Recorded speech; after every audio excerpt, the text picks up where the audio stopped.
What's up, everybody? It's the Alex Leak and Friends NFL podcast, back for another week. This is the 2019 Week 6 3-2 Eagles at the 3-2 Vikings episode. I am your host, Alex Leak, and we're going to break down this game. Eagles traveling to Minnesota to take on the Vikings at US Bank Stadium. So 3-2, a big game. And Kirk Cousins throws a 6-yard touchdown pass to wide receiver Adam Thielen to get the scoring start to put the Vikings up 7-0. A 39-yard field goal from Dan Bailey makes it 10-0 Vikings. Jake Elliott kicks a 53-yarder for the Eagles, making it 10-3. And then Kirk Cousins got going, fires a 62-yard touchdown pass to wide receiver Stefon Diggs. Just like that, it's 17-3 Vikings. Head coach Doug Pederson for the Eagles decides to go for it on midfield on a 4th and 2, but the pass is incomplete and a turnover on downs. You know, when those plays work out, you know, they call you a genius, and when you win a Super Bowl with it, you know, you're anointed as a genius for those plays, but when they don't work out, it kills your team, kills momentum. After the turnover on downs, Kirk Cousins fires another 51-yard touchdown pass to Stefon Diggs. And just like that, the Vikings are out to a 24-3 lead in this game. Came out on fire. Maybe Kirk Cousins heard those comments by Eagles linebacker Zach Brown, because he brought it in this one. Then Eagles Carson Wentz throws a 32-yard touchdown pass to rookie running back Miles Sanders. Cuts the lead to 24-10, and that's Miles Sanders' first career NFL touchdown, the former Penn State product. Then Kirk Cousins, a pass to Stefon Diggs, goes through his hands, off his helmet, and is intercepted by former Viking, current Eagles safety Andrew Sendejo. Eagles take over. Doug Pederson, you know, coming down the end of the half. You know, I just think this is, I don't know. I don't understand what Doug Pederson's doing here. He calls for a fake field goal pass play. Would have been a 39-yard field goal attempt. Very makeable kick. The Vikings were ready for the fake. And Everson Griffin intercepts the pass by Eagles kicker Jake Elliott on 4th and 4. And that ends the first half. The Vikings lead at halftime 24-10 at home against the Eagles. In the second half, Carson Wentz comes out. Was a 3-yard touchdown pass to Alshon Jeffrey, cuts the lead to 24-17, and then a Jake Elliott field goal from 40 yards makes it 24-20 Vikings, but that's as close as the Eagles would get in this one. Cousins hits Stefon Diggs for another 11-yard touchdown pass, extends their lead to 31-20, and Stefon Diggs just brought it today, making the catches, showing off his great footwork. You know, getting his feet down, tapping his toes on the right along the out of bounds line, and getting the touchdown. 31-20. Then a Dalvin Cook rushing touchdown makes it 38-20 Vikings. Zach Ertz fumbles the ball, recovered by Vikings linebacker Anthony Barr, and that's the story as the Vikings beat the Eagles 38-20 in US Bank Stadium, dropping the Eagles to 500, sitting at 3-3. Vikings improved to 4-2. Good win for the Vikings. Kirk Cousins has been, you know, the target in the media, you know, saying he can't get the job done, but a big game here against the Eagles gets the team to 4-2. Cousins throws 22 of 29 for 333 yards, 4 touchdowns and a pick. For Cousins, this is back-to-back games for the first time this season of 2 or more touchdowns.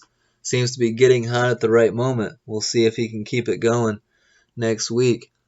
Dalvin Cook goes for 54 yards combined and a touchdown. Big game for Stefon Diggs. 7 catches for 167 yards and 3 touchdowns.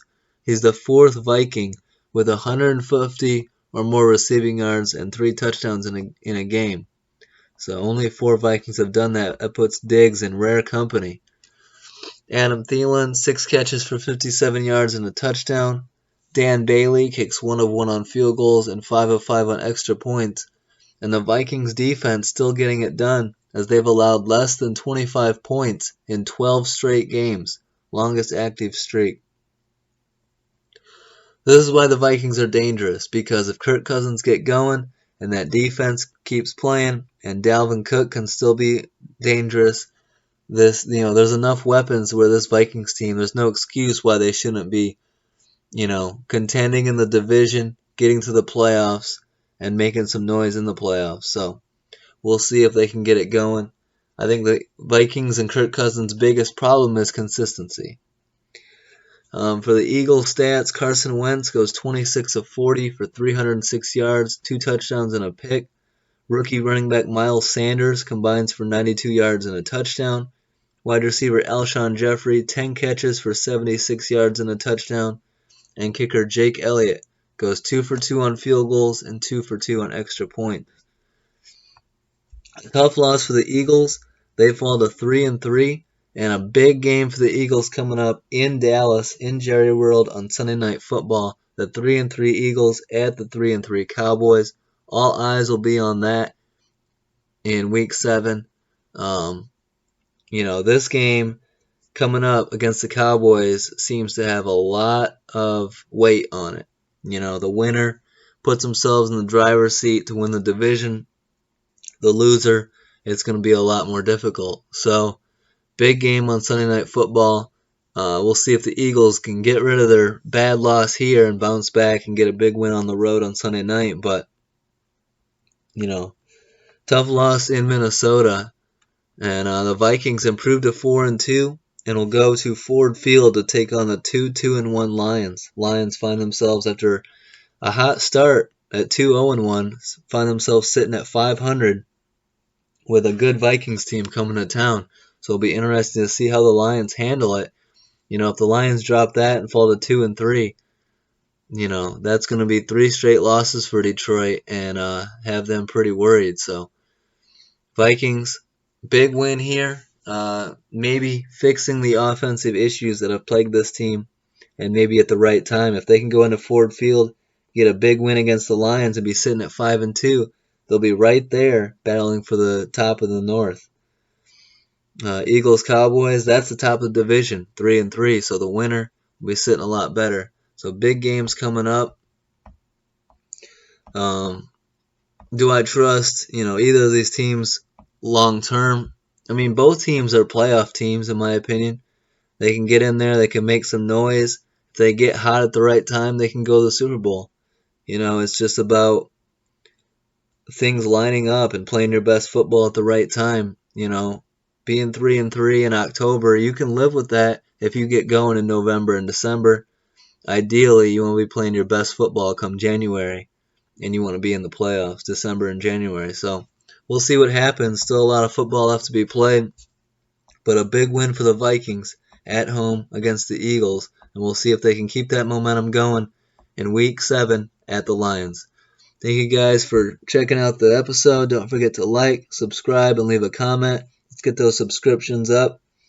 I'll be putting out these episodes every week, and some good player interviews on deck, some massive ones. If you guys haven't seen them, we got the Bobby Bowden interview, Richmond Webb, who was the left tackle for Dan Marino's whole career, George Teague, legendary Alabama Crimson Tide safety and Green Bay Packer and Dallas Cowboy. Lots of good episodes to check out on my podcast.